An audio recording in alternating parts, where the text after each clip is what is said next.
American flyers downed in North Vietnam needed guts and survival skills to escape.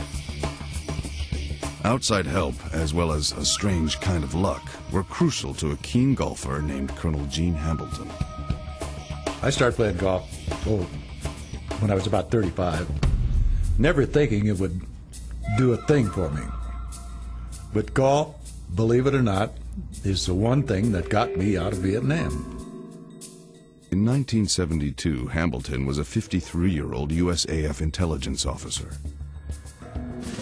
The war had reached a particularly dangerous phase for American airmen. The North Vietnamese started a major ground offensive on Easter Sunday, April 2nd. A B-52 bomber strike was ordered in. Hambleton's EB-66 reconnaissance plane was jamming enemy radar and locating bombing targets over Quang Tri. It was Hambleton's 63rd and last Vietnam mission. I was shot down by a surface-to-air missile. We were at 31,000 feet. Of the 6-man crew, only Hambleton managed to eject. The rest were killed in a ball of flame. Forward Air Controller Harry Ickey witnessed the incident. I saw the airplane get shot down.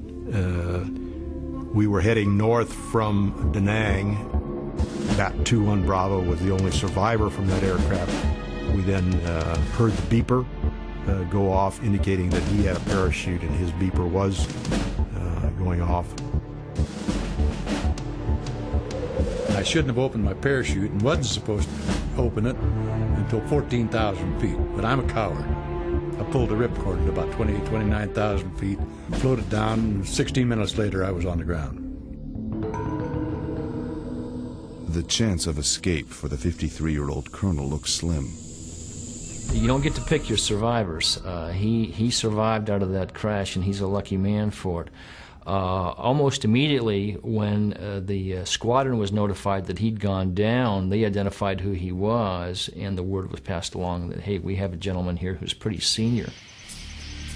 As night falls, Hambleton is 3 miles behind enemy lines. He would make an invaluable prize to the North Vietnamese. I was privy to all of our war plans.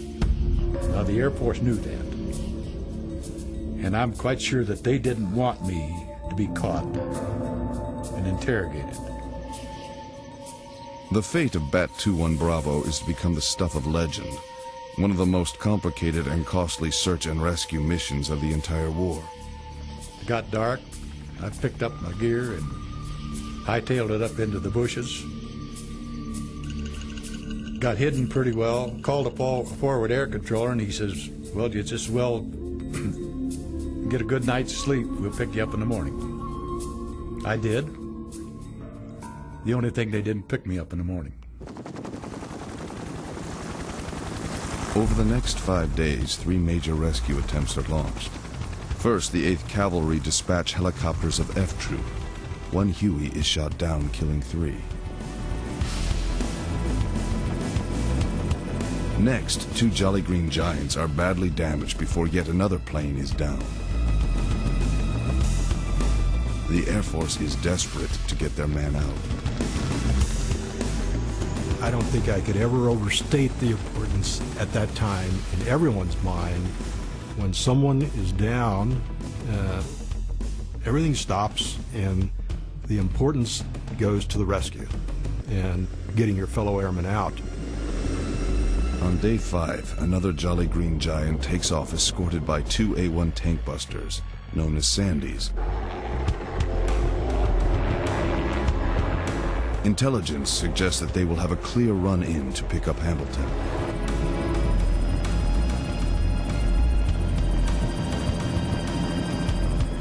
The Jolly Green comes in, escorted by the Sandys, and as he gets close to BAT-21 and just about ready to have him pop his smoke to identify exactly where he is, starts taking heavy ground fire.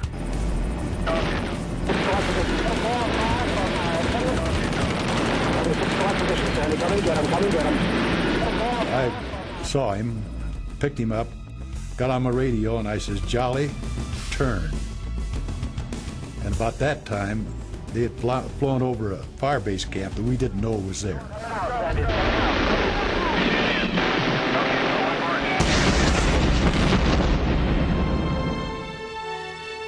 Chopper went down in the ball of flames. 6 more Americans died. By now, 7 aircraft have been lost or incapacitated in the BAT21 rescue. Central Command has had enough. Well, when General Abrams hears all this and sees the mounting losses, of course he's very concerned, and he passes the word out. No more helicopter rescue attempts. Back in Saigon, Marine Colonel Andy Anderson commands a Special Forces unit codenamed Bright Light.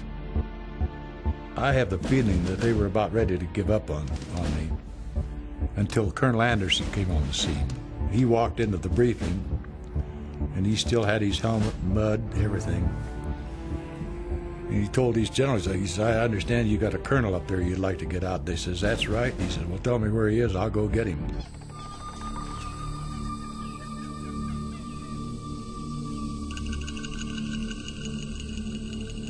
A small commando unit disguised as local fishermen are inserted into the area. They are led by Navy SEAL Tom Norris. He is used to fighting behind enemy lines.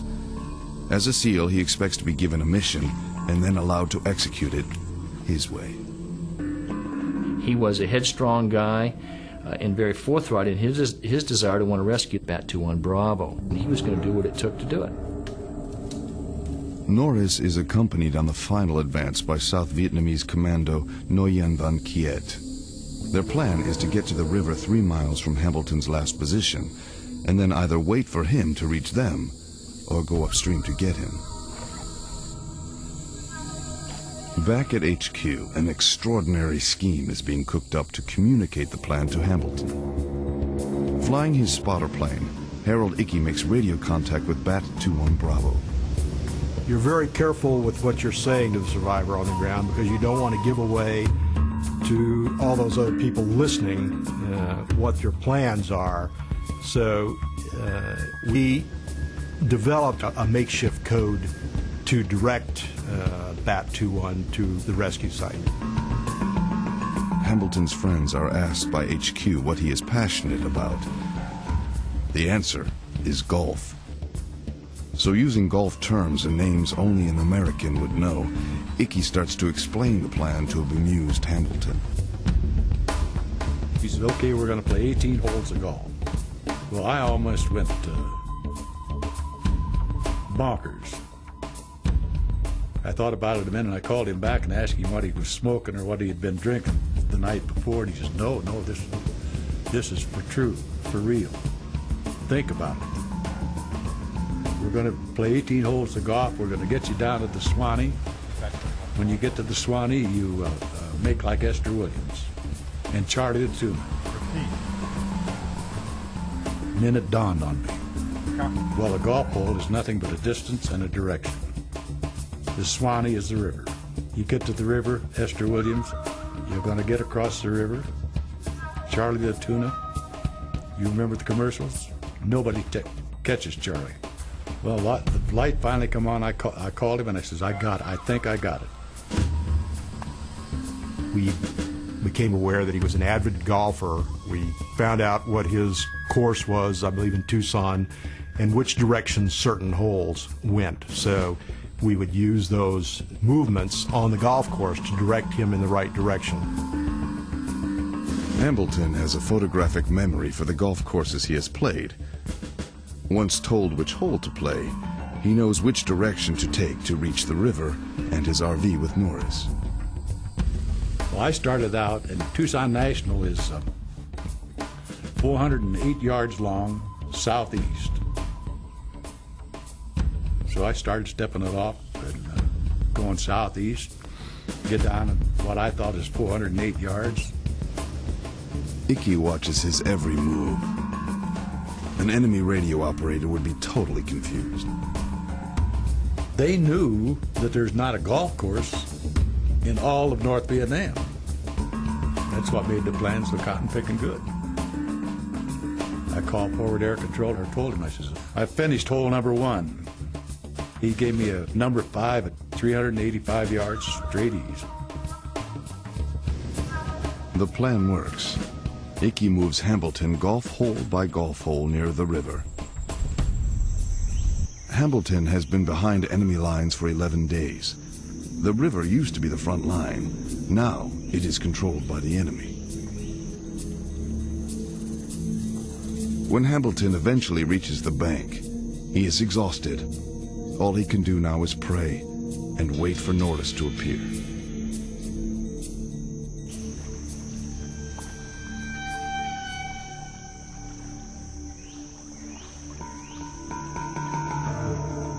In the early morning light of day 12, Norris and Kiet start their journey into the heart of darkness in a stolen rowboat.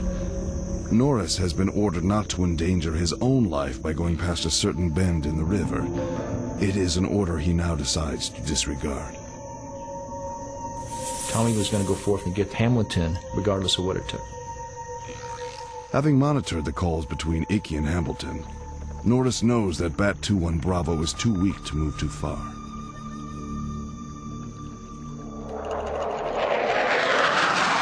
He calls in one final airstrike to subdue enemy activity in the area.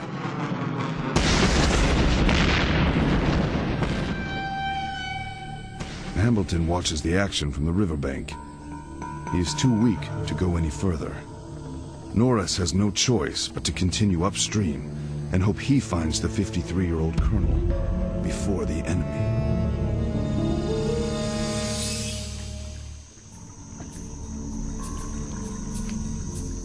Norris and Kiet are 2 miles behind enemy lines, in direct contravention of an order to limit their search to a specified area.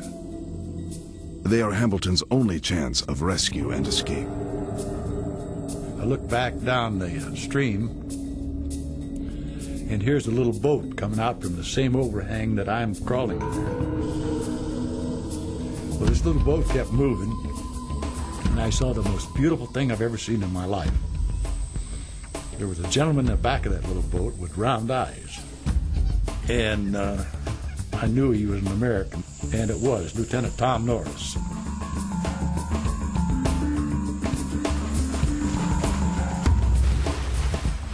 He said, "Well, get your butt in this boat and let's get the heck out of here."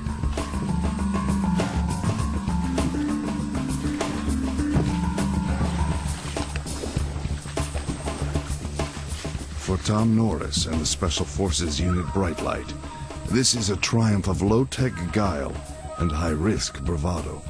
And it proves to me that the fighting man knows exactly why he was there, what job he's got to do, and by golly, he's going to do it. Equipment be damned. As the rowboat heads into the stream, it is spotted by Harry Icky. The men have a 3-mile paddle ahead of them through enemy territory.